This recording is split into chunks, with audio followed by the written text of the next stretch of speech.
स्वस्ति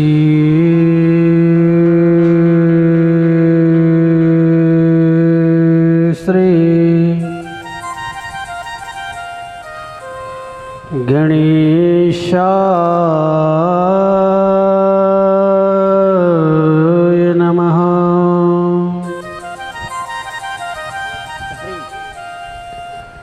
श्री वेद पुरुषाय नमः।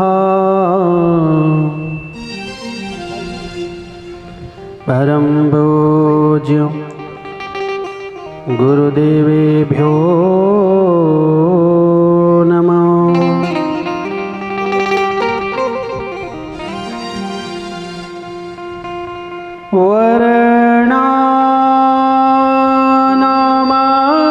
वर्णानामार्थ संघानां रसानां छन्दसामपि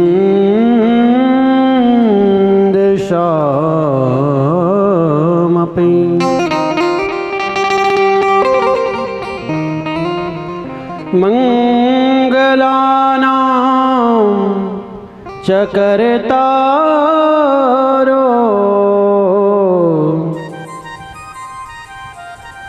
वन्दे वाणी विनायको।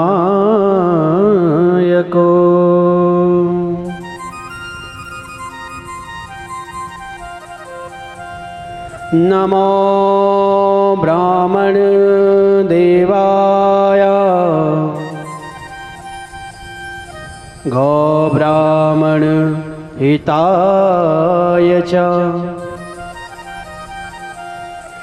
जगद्धिताय कृष्णाय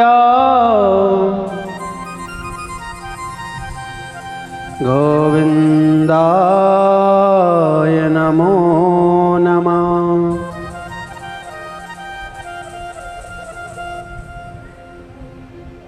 राधा मोरी स्वामिनी मैं राधा जी को दास बार बार मोह दीजियो। श्री वृंदावन कुआ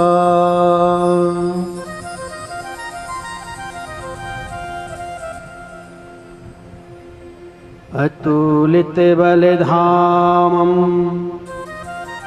हेमशैलाभदेहं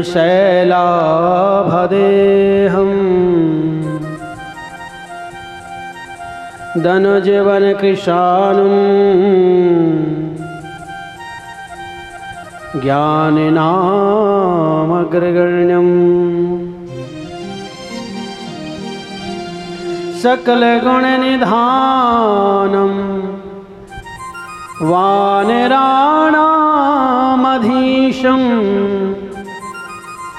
रघुपतिप्रियभक्तं वातजातं नमामि। या देवी सर्वभूतेषु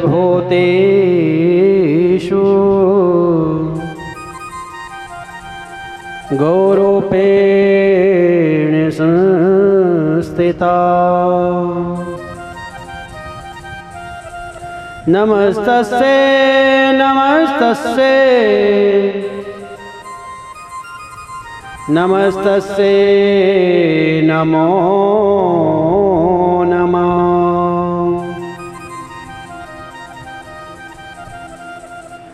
मत्समा पातके नास्ते पापाग्ने त्वत्समानहे एवं ज्ञात्वा महादेवी यथा योग्यं तथा कुरु यथा योग्यं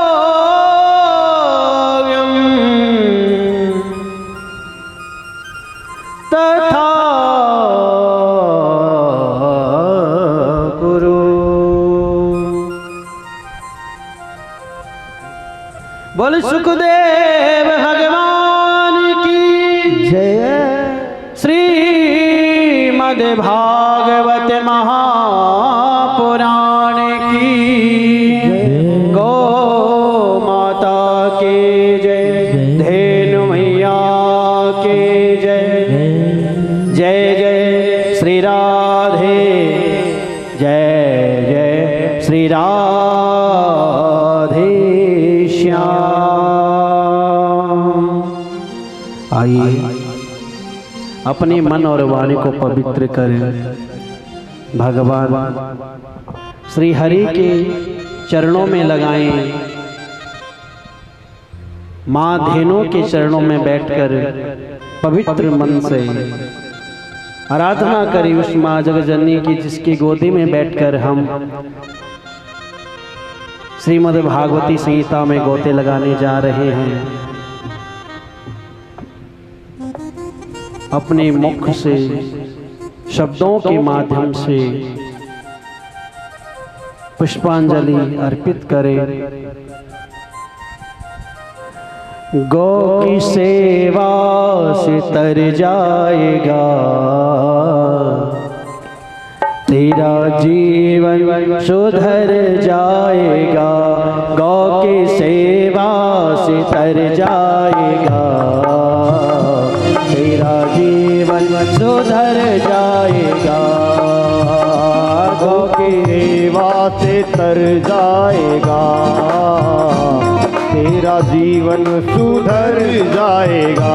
गौ की सेवा से तर जाएगा तेरा जीवन सुधर जाएगा। गौ की सेवा से तर जाएगा तेरा जीवन सुधर जाएगा। तेरा जीवन सुधर जाएगा तेरा जीवन सुधर जाएगा। तेरा जीवन सुधर जाएगा तेरा जीवन सुधर जाएगा। गौ की सेवा से तर जाएगा। गौ की सेवा से तर जाएगा तेरा जीवन सुधर जाएगा। तेरा जीवन सुधर जाएगा। उठाइए ना अपने हाथों को, बोलो धेनु मैया की जय हो।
गौ की सेवा से जय हो। गौ की सेवा से तर जाएगा तेरा जीवन बदल जाएगा।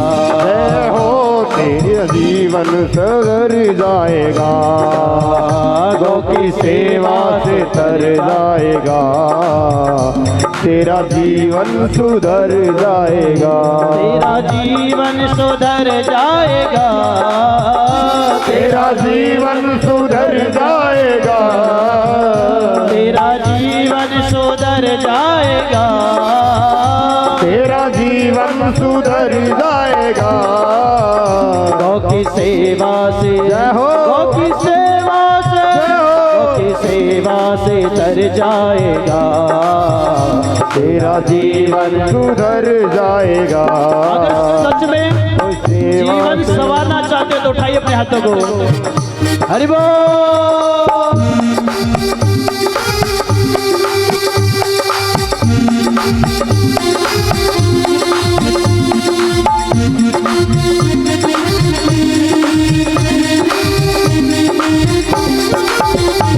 हरि बोल।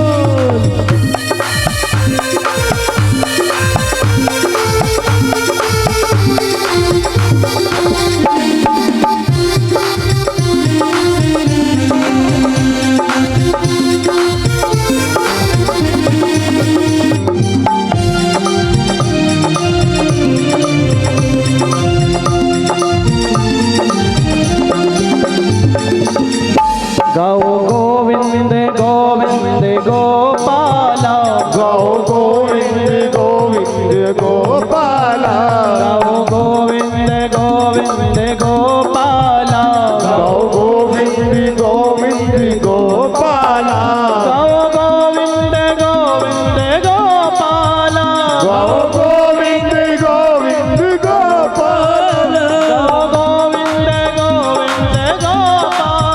गौ गोविंद गोविंद गोपाला, गौ गोविंद गोविंद गोपाला, गौ गोविंद गोविंद गोपाला, गौ गोविंद गोविंद गोपाला, गौ गोविंद गोविंद गोपाला, गौ गोविंद गोविंद गोपाला, गौ गोविंद गोविंद गोपाला, गौ गोविंद गोविंद गोपाला, गौ गोविंद गोविंद गोपाला, गौ गोविंद गोविंद गोपाला, गौ गोविंद गोविंद गोपाला, गौ गोविंद गोविंद गोपाला, श्री राधा रमण मेरो नंद लाला, श्री राधा रमण मेरो नंद लाला, श्री राधा रमण मेरो नंद लाला, श्री राधा रमण मेरो नंद लाला।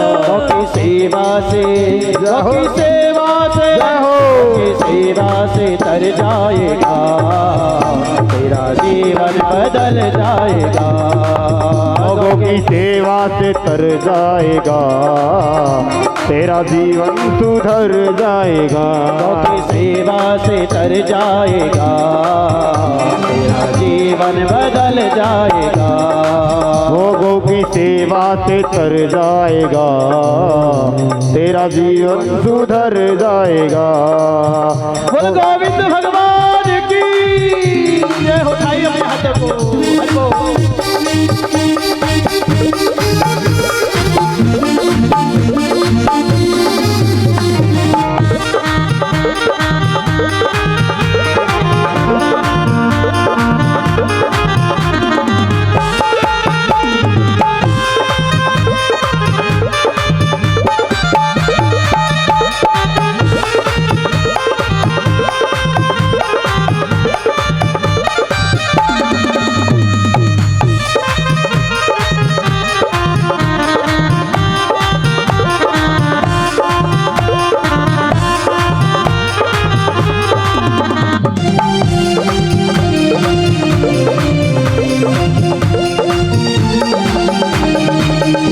बिरो राधा रमण जय नंद लाला, बिरो राधा रमण जय नंद लाला, बिरो राधा रमण जय नंद लाला, मेरो राधा रमण जय नंद लाला, मेरो राधा रमण जय नंद लाला, मेरो राधा रमण जय नंद लाला, जय राधा रमण जय नंद लाला, मेरो राधा रमण जय नंद लाला, जय राधा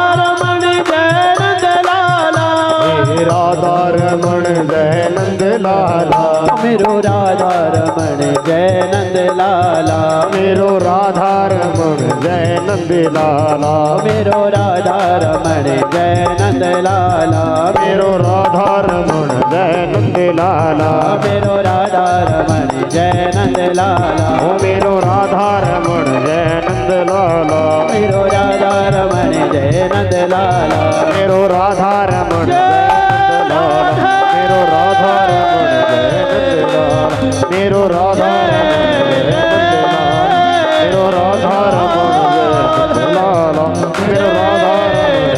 मेरो राधा रमण जय नंद लाला, मेरो राधा रमण जय नंद लाला, मेरो राधा रमण जय नंद लाला, मेरो राधा रमण जय नंद लाला, गोपाल जय राधा जय, मेरो राधा रमण जय लाला, मेरो राधा रमण जय नंद लाला।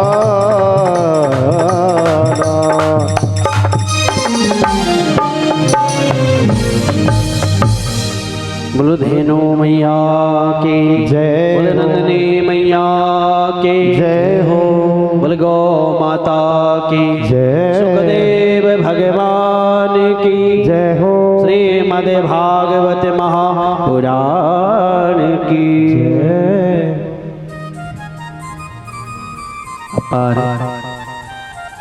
करुणा वरुणालय भक्तवांशा कल्पतरु तड़भित भिनंदित पीतांबरधारी बालकृष्ण लाल की प्रतिवांगमय मूर्ति श्रीमद् भागवत महापुराण को कोटि कोटि नमन करते हुए ब्रह्मलिंग श्री जयराम जी महाराज श्री के चरणों में कोटि कोटि नमन। परम पूज्य महाराज श्री के चरणों में दंडवत प्रणाम करते हुए इष्ट देवता, कुल देवता, ग्राम देवता, स्थान देवता, महाकाली, महालक्ष्मी, महासरस्वती के स्वरूप में माता जगदम्बा भीमेश्वरी के रूप में माँ धेनु को भी मैं नमन करता हूँ। ज्ञान वैराग्य स्वरूप बंधुओं के हृदय में विराजित अनंत कोटि ब्रह्मांड नायक हरि को बारंबार नमन। आप सभी भक्ति स्वरूपा मातृशक्तियों के हृदय में विराजमान उस जगदम्बा को मैं बारंबार नमन करता हूँ। मेरी मातृशक्तियों एवं भाइयों, हम सभी लोग बहुत सौभाग्यशाली हैं। सौभाग्यशाली कैसे कि इस पावन पवित्र स्थल में बैठकर हम भगवान की कथा, भगवान के कीर्तन के लिए एकत्रित हुए हैं, आए हैं। यहाँ पर त्रिवेणी प्रभावित हो रही है। जैसे मैंने कल भी बताया था, महापुरुषों का सानिध्य। किसका सानिध्य? महापुरुषों का। जिन महापुरुषों के मुखारविंद से गंगा प्रभावित हुई है, भागवती गंगा, और जिन्होंने जब उन्होंने स्पर्श किया इस भागवती गंगा को, तो यहाँ और भी मधुर हो गई। संतों के स्पर्श से इसमें मिठास आ गई। यह वही भागवती संहिता है जो भगवान वेदव्यास जी ने जिसकी रचना की। हजारों करोड़ों वक्ताओं ने इसको गाया है और असंख्य जिनकी कोई सीमा नहीं, ऐसे श्रोताओं ने इनको, इस संहिता को सुना, अपने जीवन में उतारा और अपने जीवन को सफल बनाया। पुनरपि जननम पुनरपि मरणम, ये जो बंधन होता है ना, जन्म लेना मरना, ये सभी जीवों में है। ये सिर्फ मनुष्य के लिए ही नहीं, जिसने जन्म लिया है 7 दिन में एक बार को उसको जाना ही, चाहे वो पशु पक्षी हो, चाहे वो छोटा सा कोई जीव हो, चाहे वो मनुष्य हो, चाहे कोई भी हो, चाहे वृक्ष हो, जिसकी उत्पत्ति हुई है उसका अंत होना सुनिश्चित है। 84 लाख योनियों में मनुष्य योनि को श्रेष्ठ योनि बताया गया है। 84 लाख योनियां हैं, उनमें से एक योनि मनुष्य की योनि है। इस योनि को श्रेष्ठ बताया गया है। और मनुष्य का भगवान ने देखिए सारी संरचनाएं अलग अलग की हैं। जल में रहने वाले जीव अलग हैं, जल में रहने वाले जीव अलग हैं, थल में रहने वाले जीव अलग हैं। तो 84 लाख योनियां हैं, जिसमें चींटी, मच्छर, मक्खियां, कई प्रकार के जीव हैं। उन्हीं में से श्रेष्ठ योनि मनुष्य की योनि। मनुष्य तन भगवान ने दिया। क्यों दिया? इसलिए दिया सेवा भाव जीवन में उतर सके। मनुष्य सोचने समझने की क्षमता है मनुष्य में, नर में। भगवान ने सृष्टि बनाई और मनुष्य को श्रेष्ठ बना दिया कि मैं तुझे सबसे ज्यादा श्रेष्ठ बना रहा हूं। मानो घर में, घर के जो बुजुर्ग हैं वह श्रेष्ठ होते हैं, बड़े हैं घर में बुजुर्ग। अगर उन्हीं का ही आचरण ठीक ना हो तो घर के बच्चों का आचरण ठीक हो सकता है? कदापि नहीं। हाँ, अगर प्रभु की कृपा हो, प्रभु चाहे तो परिवार में हो सकता है कि एक तो सही निकले। लेकिन अगर घर में बड़ों का ही आचरण ठीक ना हो तो मुझे नहीं लगता कि बच्चों का आचरण ठीक हो सकता हो, क्योंकि घर के बड़ों से ही संस्कारों की उत्पत्ति होती है। पूज्य महाराज जी कहते हैं ना कि हमें संस्कार रूपी वृक्ष का रोपण करना है, संस्कारों का रोपण करना है। उसी उद्देश्य से ब्रह्मलीन श्री जयराम जी महाराज जी ने बेरी की इस पावन भूमि पर जयराम गौशाला की स्थापना की। क्यों? क्योंकि जो ये नर शरीर मिला है, ये नर शरीर ऐसे ही नहीं मिला। हमारे जाने के बाद हमारे बच्चे हमारे वंश का नाम रोशन करें, हमारे कुल का नाम रोशन करें।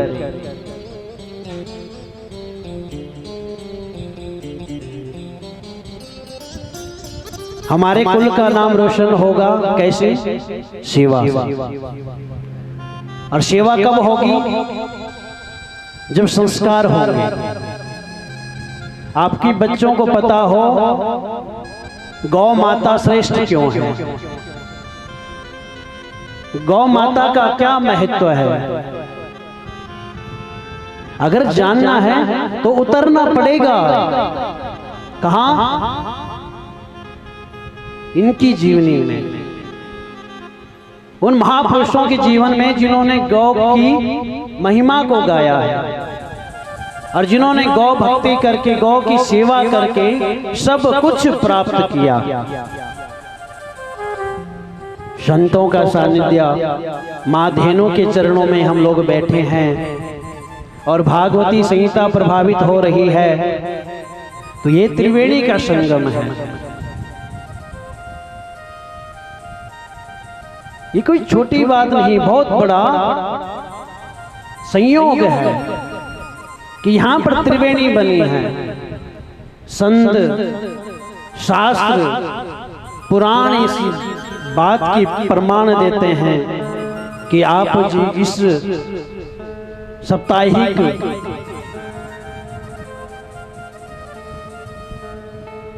जैसे जैसे एक एक करके सारे गोते लगाते चले जाएंगे, आपको अनेकों जन्मों के जो पाप हैं वो नष्ट होकर अपार पुण्य की आपको प्राप्ति होगी, ये निश्चित है।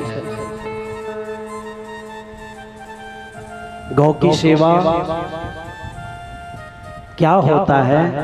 राजा दिलीप थे। कौन थे? सूर्यवंशी राजा दिलीप। वह भगवान के अनन्य भक्त थे, खूब भगवान की उन्होंने सेवा की। गौ ब्राह्मणों की, गौरी की रक्षा करते थे। उनके शासन में किसी प्रकार की कोई तकलीफ नहीं थी, कोई प्रॉब्लम नहीं थी।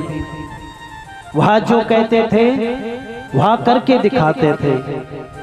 उनके द्वार पर जो कोई कुछ भी मांगने आता था वह वे झिझक उसको वह चीज प्रदान कर देते थे। कौन? राजा दिलीप, सूर्यवंश के राजा। उनकी पत्नी का नाम सुदक्षिणा था। क्या था? सुदक्षिणा। और पत्नी भी उतनी ही धर्म प्रवृत्ति की थी। राजा बड़े प्रसन्न थे, लेकिन घर में संतति नहीं हुई। क्या नहीं हुई? संतति, यानी कि वंश वृद्धि रुक गई, बढ़ी ही नहीं रही। राज्य को उत्तराधिकारी की आवश्यकता है। किसकी आवश्यकता है? उत्तराधिकारी की। लेकिन कोई पुत्र का योग नहीं बन रहा। और जब हमारे जीवन में संकट आते हैं, परेशानी आती हैं, तो हम कहाँ जाते हैं? सभी माताएं जानती हैं कहाँ जाते हैं? मंदिर में जाते हैं, भगवान के द्वार पर सीढ़ियां चढ़ते हैं। दुख में सिमरन सब करे और सुख में करे न कोई। जो सुख में सुमिरन होय तो दुख काहे का होय। जब गौ माता कह रही है, आपके घर के नजदीक आ रही है, तो आपको क्या आवश्यकता है गौशालाओं में आने की? है ना? गौशाला क्यों आओगे? आपको पता है एक रोटी देनी है, गली में बाहर गौ माता आई जो खिला दिया। गौशाला क्यों जाएंगे? संकल्प करना। हम चाहे हफ्ते में एक बार आए, लेकिन इस धरा पर, इस गौशाला में जरूर आएंगे। विश्वास करो मेरी माँ, गौ की पूंछ पकड़कर कभी गोविंद इधर लटकते हैं, कभी उधर लटकते हैं। भगवान ने लीला ही गौ ब्राह्मणों के लिए, गौरी के लिए और संतों के लिए की है। इस गौ माता की बहुत बड़ी महिमा है। राजा के जीवन में दुख आया है, लेकिन राजा आपकी तरह नहीं, हमारी तरह नहीं कि जब दुख आए तभी ही भगवान के पास जाएं, तभी गुरुओं के पास जाएं। वह सुख में भी गुरुओं की आज्ञा से ही सारे कार्य करते हैं, और दुख में भी गुरु के चरणों की रज को ही मस्तक पर धारण करते हैं। हम सुबह शाम आरती में करते हैं,